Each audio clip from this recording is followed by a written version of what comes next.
Peut-être connais-tu Pasolini pour le tristement célèbre Salo ou les 120 journées de Sodome réalisé en 1975, scandale visuel sulfureux qui est en fait son dernier film.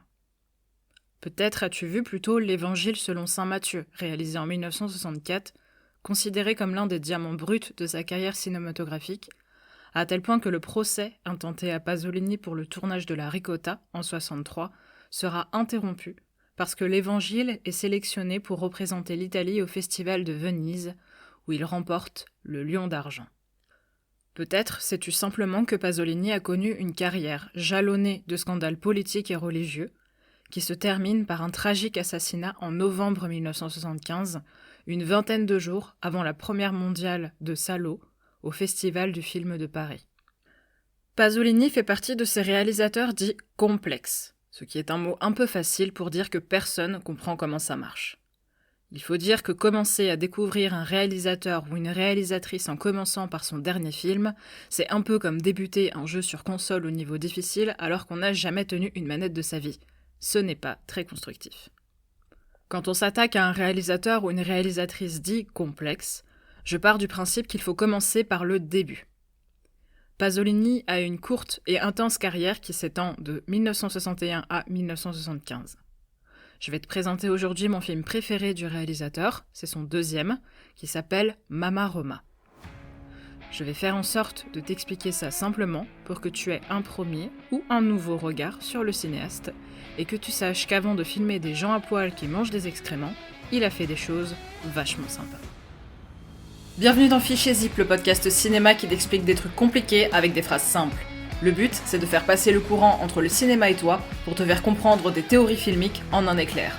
Pas de détour, pas de fioriture intellectuelle, ici on est clair, on est précis, on est là pour booster ta culture cinématographique en moins de 30 minutes. Top chrono, c'est parti, début de l'extraction.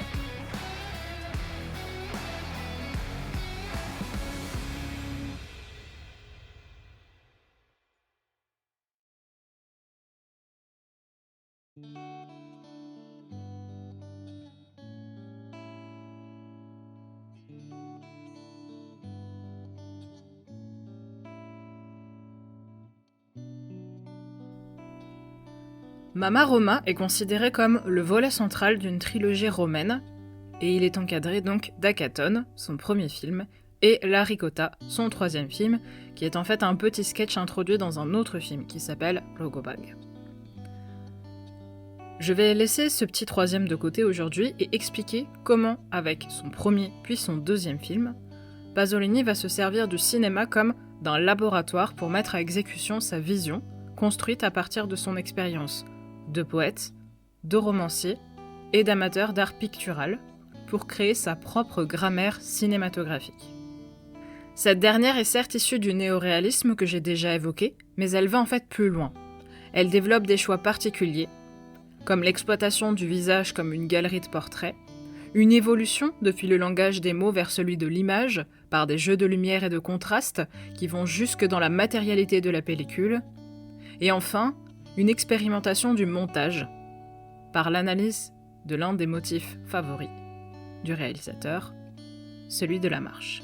Comme Akaton avant lui, Mama Roma porte le nom de sa protagoniste principale, interprétée par Anna Magnani, muse du réalisateur néo-réaliste Roberto Rossellini, qui a marqué le monde entier dans Rome ville ouverte en 1945. Mama Roma raconte l'histoire d'un proxénète, Carmine, qui en se mariant libère Mama Roma de ses obligations de prostituée. Mama Roma décide donc de retrouver son fils, Ettore, et de se donner une seconde chance en reconstruisant sa vie dans un quartier plus respectable de Rome. Elle va à l'église le dimanche, elle fréquente les bonnes familles, son fils trouve un travail, et là, c'est le drame. Carmine revient et réemploie Mama Roma sur le trottoir. On va retrouver dans ce film des thématiques chères au début de la carrière de Pasolini, qui sont les petites gens, les moins que rien, qui n'ont pas grand-chose, ou la prostitution. C'est le développement de trajectoires de rédemption, presque mystiques, de rapports de force entre un personnage féminin pur et combatif et un personnage masculin sacrifié. Tout ça prend place dans une ville en général crasseuse avec des bâtiments immenses qui semblent vouloir avaler les personnages, sans oublier bien sûr les grands terrains vagues entourés d'immeubles décrépits où errent malfrats et autres bandits. Mais la chose qui va frapper dans le traitement des personnages pasoliniens, C'est l'exploration d'un élément particulier de leur corps qui est le premier élément sur lequel je vais m'appuyer, c'est le visage. On retrouve dans Mamma Roma 3 visages que l'on connaît déjà si on a un petit peu l'habitude du cinéma italien. Carmine est interprétée par Franco Citti, qui interprétait déjà Acatone dans le précédent film de Pasolini et joue dans plusieurs autres films du cinéaste par la suite. Le personnage de Bruna est interprété par Silvana Corsini, qui dans Acatone joue Maddalena et qui par la suite a une carrière cinématographique plutôt discrète. Enfin, Anna Magnani travaille pour la première fois avec Pasolini dans la dernière partie de sa carrière d'actrice commencée en 1928. Mamma Roma est considérée comme son dernier grand rôle avant son décès, 11 ans plus tard. Mamma Roma Anna Magnani, c'est donc le visage du film Mamma Roma, c'est le visage de la ville de Rome. Dans son Fellini Roma en 1972, Fellini l'a décrit comme le symbole de la ville de Rome. Une Rome louve et vestale, noble et pouilleuse, sombre et burlesque. Avant 1941, Magnani enchaîne surtout les œuvres de théâtre, de radio et de cabaret, jusqu'à jouer dans Mademoiselle Venerdì de Vittorio De Sica. Vous le connaissez peut-être, c'est lui qui a réalisé Le voleur de bicyclette. C'est l'après-guerre qui donnera à Anna Magnani ses lettres de noblesse, et au sein des œuvres de laquelle elle s'élèvera comme modèle de la plupart des actrices italiennes. C'est Pasolini qui vient la trouver car il cherche une femme pour donner corps à ce qu'il appelle l'ambiguïté d'une vie sous-prolétaire avec une superstructure petite bourgeoise. Tout un programme. On s'éloigne ici du néoréalisme de De Sica et Rossellini pour aller vers ce côté antisocial qui va caractériser la grande mutation des années 70 et dont son dernier film sera un véritable témoin. Anna Magnani accepte car elle a beaucoup aimé Acatone. Si au début les deux artistes ne s'entendront pas forcément très bien, ils vont finir par se mettre d'accord sur une manière de travailler pour composer ensemble. Magnani deviendra ensuite un solide appui pour Pasolini, y compris durant les différents scandales dont il sera accablé par la suite. Dans Mamma Roma, Pasolini va continuer à travailler sur la manière très particulière dont il filme les visages. C'est un cinéaste qui a tendance à choisir des acteurs et des actrices parce qu'ils dégagent une aura particulière, presque picturale, comme s'ils étaient sortis d'un tableau, notamment au niveau des expressions et du regard. Acatone et Mamma Roma constituent les deux terrains d'expérimentation du cinéaste à ce titre. On remarquera la manière dont Pasolini va cadrer chacun de ses personnages, même les plus secondaires, en plan rapproché épaules un peu plus long, comme un regard que l'on poserait sur quelqu'un naturellement pour en tirer le portrait. Cette galerie de portraits, il va la constituer tout au long de sa filmographie et développer la manière dont il va cadrer les visages. C'est vraiment dans Théorème, en 68, que ce travail des visages sculptés par le cadrage et la lumière, comme autant de bustes dans un musée que l'on visiterait, apparaît dans son expression la plus forte. Bon, Théorème ne fait pas partie des plus accessibles, donc avant d'aller dans le grand bain, on va se mouiller tranquille si tu veux bien. Ces visages, si tu veux, sont flottants, comme désolidarisés de leur corps. Ça intéresse beaucoup Pasolini et ça va influencer clairement la manière dont les plans vont se succéder à l'écran. C'est le regard de chaque personnage qui est intéressant et qui dirige la trajectoire des images au-delà de leur évidente construction plastique et du charisme qu'elles soulignent. Ainsi, chaque personnage va disposer de sa singularité et attirer l'attention sur une situation ou une émotion qui n'aurait peut-être été qu'un détail autrement. Pourtant, parfois, les personnages vont s'assimiler les uns aux autres et s'agglomérer entre eux, dans l'image qu'ils renvoient et dans leur comportement. Je m'explique. C'est le cas tout simplement d'Ettore, le fils de Mamma Roma et de sa mère. À commencer par leur nom. Le personnage d'Anna Magnani n'a pour ainsi dire d'autre nom que ce sobriquet, Mamma Roma. Il faut attendre que Carmine parte à sa recherche au milieu du film pour savoir comment elle s'appelle. On sait alors qu'il s'agit de Roma Garofalo. Garofalo, c'est le nom de famille d'Ettore, le personnage, et d'Ettore, l'acteur qui l'interprète. On va donc avoir un nom d'acteur qui fusionne avec un nom de personnage, qui va lui aussi fusionner avec un autre personnage. Et cette fusion va se poursuivre à l'image pour créer peu à peu, par le montage, une espèce de chimère à double visage. On le voit notamment lorsque Mamma Roma ramène son fils à l'appartement qu'elle occupe. À ce stade du film, Mama Roma habite encore dans cette grande cité austère faite d'immenses immeubles, et au lieu de simplement nous la montrer en plan d'ensemble fixe au début de la séquence, elle va nous apparaître en travelling avant, c'est-à-dire que la caméra va avancer. Ça signifie qu'on va pénétrer les lieux de manière narrative. On va pénétrer dans les lieux en même temps que le personnage. C'est Mama Roma qui présente à son fils, qui nous présente à nous spectateurs et spectatrices, par le biais de son regard, le lieu où elle vit. À son visage de femme se substitue un autre visage, celui de l'espace qu'elle occupe, et qui nous apparaît ici en contre-plongée. C'est-à-dire que la caméra va lever la tête, et ça va donner une impression de maximisation de l'immensité de ce qui se trouve en face de nous. Cette arrivée, c'est une toute petite minute de film. Et pourtant, déjà, il va y avoir une rupture très intéressante qui va provoquer cette agglomération dont je parlais. Les deux personnages, Mama Roma et Ettore, vont rentrer dans l'immeuble par la cage d'escalier. Et ils vont rencontrer des voisins qui sont assis sur les marches, et ils leur passent devant sans leur adresser la parole. Mama Roma, qui parlait énormément dans la scène précédente, soudainement se tait. L'espace s'est rétracté autour des personnages. Il devient beaucoup plus sombre aussi, alors que dehors il faisait grand beau. Et si on regarde cette partie du film sans savoir l'histoire, on voit sans problème un jeune homme tout à fait normal suivre une travailleuse du sexe dans son appartement pour s'offrir ses services. Il y a ici, clairement, un message incestueux, qui est un peu subtil et qui se prolonge dans la séquence avec une espèce de récit de rêve et de fantasme. La relation érotique chez Pasolini n'est pas aussi prononcée dans ses débuts qu'elle le sera par la suite dans Théorème par exemple, ou évidemment dans Salo ou les 120 journées de Sodome. Avant de passer par les corps, cette relation passe par les visages et surtout par les regards. Dans cette séquence, ce sont des regards à la fois pleins de nonchalance mais aussi pleins de curiosité et enfin pleins d'une forme de reconnaissance.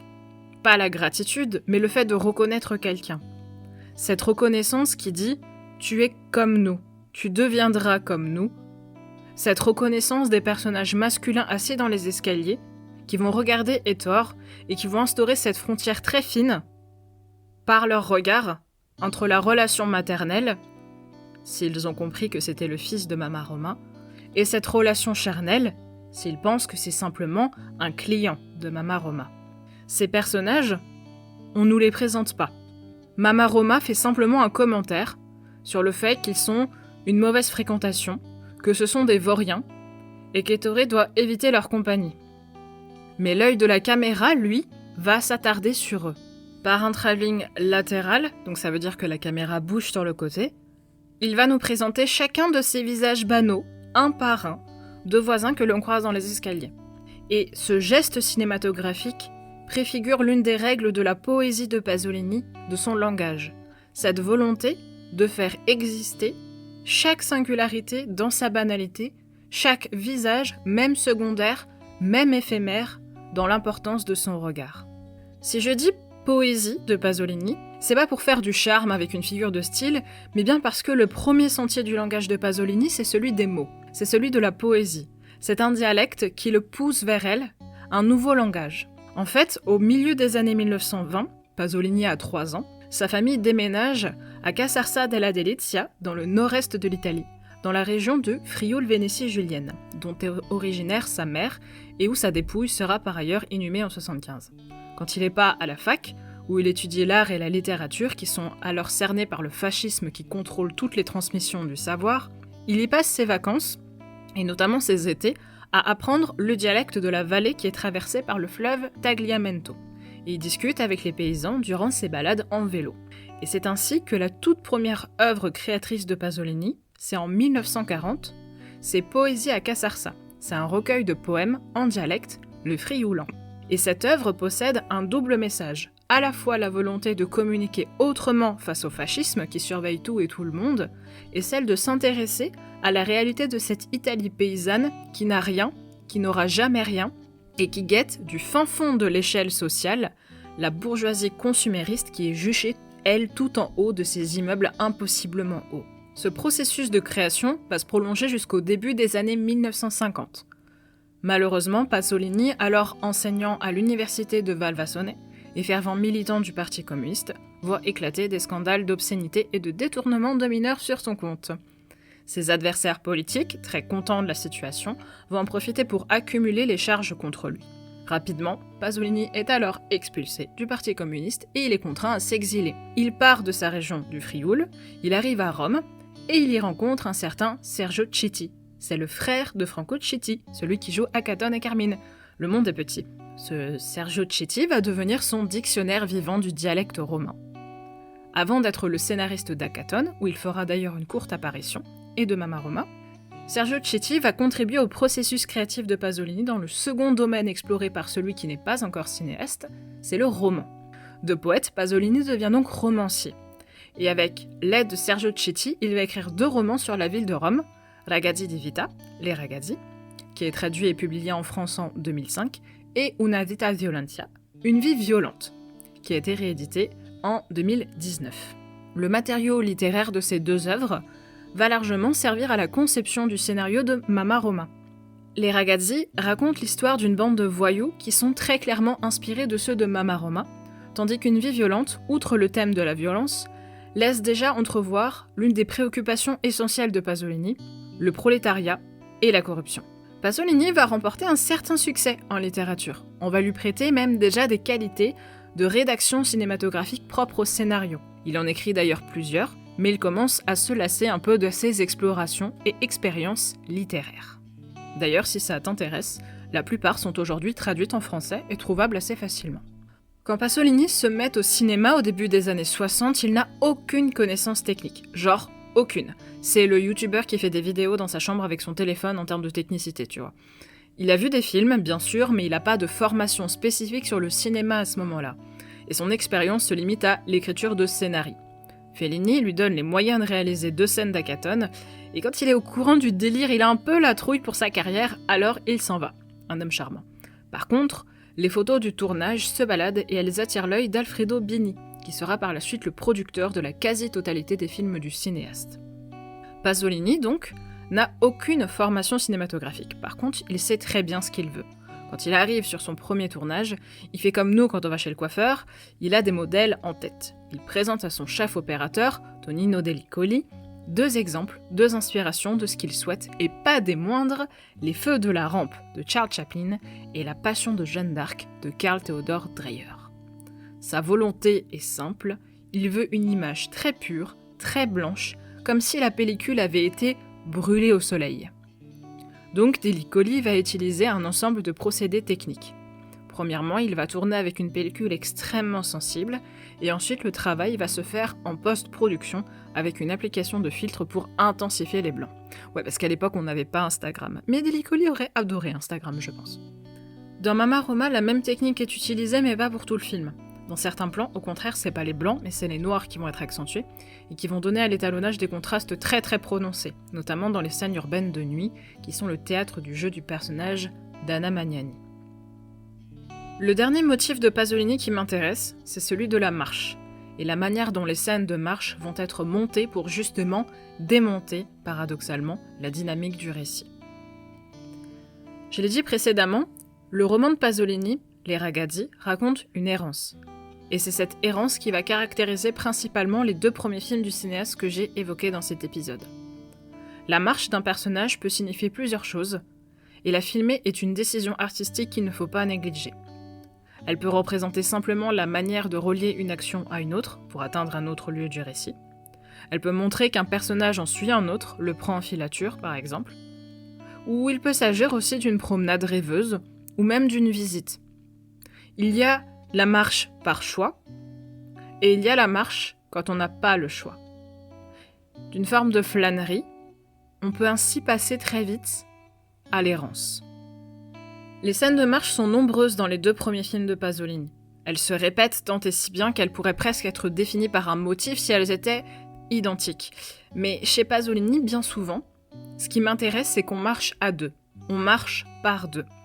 Et il n'est pas rare qu'un protagoniste important de l'histoire marche en compagnie de quelqu'un, et que cette marche, plus tard dans le film, ait de nouveau lieu sur un itinéraire quasi identique ou semblable, mais avec un autre partenaire de promenade. Là, je vais faire un petit détour par Hackathon pour t'expliquer comment Pasolini il a mis ça en place et comment ça fonctionne. Dans le premier film de Pasolini, par exemple, Hackathon marche souvent seul d'un point à un autre. Par contre, il va souvent chercher une femme dont il est amoureux ou dont il prétend être amoureux pour l'enjoindre à travailler comme prostituée. Et il fait ça à 2 reprises dans le film, selon des modalités profondément similaires. Hackathon attend souvent un autre personnage féminin pour le poursuivre. La première fois qu'il le fait, c'est la première fois qu'on voit le personnage, et c'est les récits qui nous présentent par la marche, dans la dynamique de la dispute, ce qu'était ce personnage pour lui. Parce que le personnage féminin, il n'est pas tout à fait d'accord pour être suivi comme on peut l'imaginer. C'est au cours de cette marche qu'on apprend que cette femme, cette première femme qu'on voit, elle était exploitée par Hackathon afin qu'il n'ait pas à travailler. Oui, parce qu'il est comme Carmine dans Mamma Roma proxénète. Il lui a fait des enfants avec lesquels elle est partie par la suite. Non mais les personnages masculins de Pasolini sont charmants. La marche a ceci d'important chez Pasolini qu'elle lui permet d'instaurer l'importance du dialogue dans la construction de l'histoire. C'est-à-dire qu'au lieu de préciser les relations entre les personnages au début du film, dans une scène d'exposition, Pasolini va les instaurer dans le récit, alors qu'il est bien avancé. La scène dont je te parle, elle est ici à plus de 3/4 d'heure de film. Donc on est à la moitié du film Hackathon, et on est là pour faire un retour en arrière comme on rentre à la maison. Ce système a 2 avantages. D'une part, il va permettre d'approfondir le développement d'un personnage principal sans donner de la lourdeur au récit, et sans procéder par la remémoration d'un souvenir. Avec ce qu'on appelle un flashback, un retour en arrière qui nous arracherait un temps du fil de la narration principale. C'est le meilleur moyen pour se perdre. D'autre part, la marche va permettre de prolonger l'échange entre les 2 personnages le plus possible, et ce même si le lien entre les protagonistes est négatif. Le personnage féminin ne peut pas quitter la discussion, puisqu'il rentre chez lui, et qu'Hackathon la suit. Par la marche, Pasolini va donc dilater le temps de l'échange autant que faire se peut. Oui, c'est très anxiogène. Et il va nous montrer que la disparition de l'interlocuteur du chant n'implique pas forcément un arrêt de la parole. Oui, c'est très anxiogène. Ce même procédé se répète plus tard dans le film, alors qu'Hackathon fait travailler l'un des personnages féminins les plus importants du film, Stella, donc un autre personnage, qu'il va poursuivre également à la fin de son travail. Il a un pattern un peu. On remarque ici que c'est pas le personnage féminin qui lance la marche, c'est le personnage d'Hackathon. En revanche, par la suite, ils vont marcher côte à côte, beaucoup plus lentement. De la dispute, on va passer à une conciliation, puis à une prise de pouvoir du personnage d'Hackathon. Encore une fois, ce dernier va rester en compagnie d'un autre personnage en permanence. Le cut, qui va signer la fin de la scène, intervient alors que leur dialogue se termine. Mais Stella, elle va pas l'abandonner dans le champ comme le faisait le précédent personnage. Alors qu'Hackathon disait à son ex-compagne « Mais arrête de marcher si vite, écoute-moi, il faut que je fasse quoi, que je te prie comme une sainte ?» Bah là, la scène, elle va se terminer, alors qu'il dit « Notre mère fait de moi un saint, j'ai fait pénitence ». C'est discutable. Mais c'est pas ce qui nous intéresse là. Il y a donc, par cette variation de la marche, un revirement de situation et de signification de cette marche. La marche, qui étirait le temps du dialogue, continue à le faire. Mais c'est plus une poursuite, c'est une marche rédemptrice. La boucle est bouclée. Par ce choix artistique de filmer la marche et de créer pour ainsi dire une boucle temporelle dans la narration, Pasolini va développer un de ses choix cinématographiques majeurs de l'expression de la narration, qui va passer par de grandes plages de récits et de réflexions sur des grandes thématiques qui vont peu à peu devenir politiques au fil de sa carrière. Par la suite, il va développer les 2 extrêmes dans ses films. Soit il va y avoir une grosse économie de parole, comme dans Théorème, où les gens parlent très peu, soit au contraire, le récit ou la plaidoirie vont prendre une énorme place dans la narration, dans des scènes qui vont s'étirer parfois pendant 10-20 minutes, comme dans Salo par exemple. Ce choix artistique n'en est, dans Hackathon, qu'à ses balbutiements. Et il va s'instaurer de manière très technique et significative dans Mamma Roma. Dans les 2 scènes que je viens de raconter d'Hackathon, durant 1 à 2 minutes, Pasolini n'arrête pas sa caméra. Il filme le dialogue de bout en bout dans un même plan. En langage technique, on appelle ça un plan séquence. Ça veut dire que je vais pas couper ma caméra pendant plusieurs dizaines de secondes. C'est long. À partir de Mamma Roma, ces plans séquences de marche et de dialogue vont s'étirer sur plusieurs minutes. Et Pasolini ne va plus filmer en ligne droite, mais en ligne courbe. Et c'est pas un protagoniste qui va discuter avec elle, mais plusieurs qui vont se succéder. Comme dans Hackathon, la marche va apparaître 2 fois. Une première fois, et une seconde fois qui va constituer sa variation. La scène qui m'intéresse, c'est une scène où Mama Roma décide d'arrêter de travailler, c'est donc au début. Elle rentre chez elle en croisant plein de personnes différentes qui vont prendre part au long monologue qu'elle va déclamer avant de s'en aller faire leurs affaires pour être remplacée par d'autres personnes et ainsi de suite.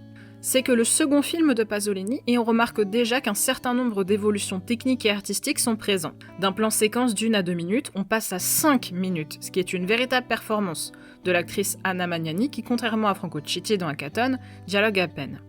C'est un grand monologue de la nuit qui est ici présenté, où vont s'entremêler dans le discours de la prostituée ivre, volonté, songerie, réflexion politique, caricature et même petits pas de danse. C'est un au revoir qu'elle lance à celles et ceux qu'elle croise, alors qu'en vérité, malheureusement, c'est que le début des ennuis et le début du film, car cette séquence intervient dans le premier quart. Mais surtout, le travail de l'image et de la trajectoire que je présentais tout à l'heure est très significatif. Cette séquence est encadrée par 2 plans d'ensemble, donc les plans à très grande échelle, de jour, qui vont montrer les immeubles. Et cette séquence de nuit va s'insérer comme une sorte de joyau noir, une sorte de capsule temporelle très sombre. En soi, pour la narration, cette scène n'a pas d'utilité particulière. Et pourtant, elle recèle d'une signification hyper importante, à la fois sur la posture politique de Pasolini, que j'aurai pas le temps de développer ici, mais aussi surtout ses choix de mise en scène. Ce plan séquence, plus que la scène d'ouverture, est un véritable portrait du personnage de Mama Roma, interprété par Magnani. Ici, je quitte la marche de jour dans Accaton avec le personnage de Stella, qui veut dire étoile, et je suis désormais dans l'obscurité de la nuit, ce négatif de ces plans de béton abrutis de soleil, avec ce personnage de Mama Roma qui pourtant l'illumine, malgré le fait que son costume noir confonde son corps avec le reste du champ pour que l'obscurité l'avale. Il ne reste plus derrière elle que les lampadaires qui fourmillent en arrière-plan comme une nuée de petites lucioles qui suivent la luciole mère, la luciole reine. De l'étoile, nous sommes passés à la luciole. De l'étoile qui marche en ligne droite sous le soleil brûlant, on passe à la luciole qui mène une véritable ronde, avec plusieurs personnages qui se succèdent, comme si elle prenait part à un bal de la nuit où elle enchaînerait les partenaires de discussion et de danse qui sont autant de partenaires sensuels ici subtilement suggérés. Et avec ça, une représentation de Rome. Ce que Pasolini montre ici, avec cette première des 2 scènes, c'est que Anna Magnani est la ville. Elle représente cette ville. Elle a toute une ville dans sa gorge, dans son rire plus grand que le monde. Elle a toute une ville au creux de son ventre, au sens de la prostituée comme au sens du fils qu'elle a enfanté, et de la ville qu'elle traverse et qu'elle regarde et sur laquelle elle pose son ironique jugement, tout en reliant les personnages les uns aux autres comme un fil qui serpente entre les lampadaires. Le film commence par elle, et se termine par elle.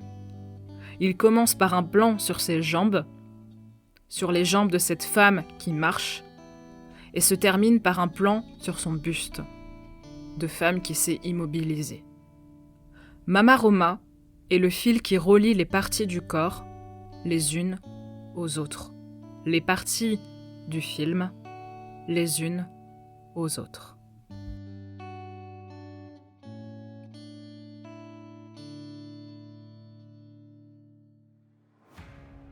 Cet épisode s'arrête là. J'espère qu'il t'aura donné envie de découvrir ou de redécouvrir Pier Paolo Pasolini qui a fait plein de belles choses toujours inattendues mais jamais décevantes. C'est un réalisateur que j'aime beaucoup, donc j'aurai l'occasion de parcourir sa filmographie à travers les épisodes. N'hésite pas à me dire sur les réseaux sociaux quel est ton préféré du réalisateur, je verrai ce que je peux faire.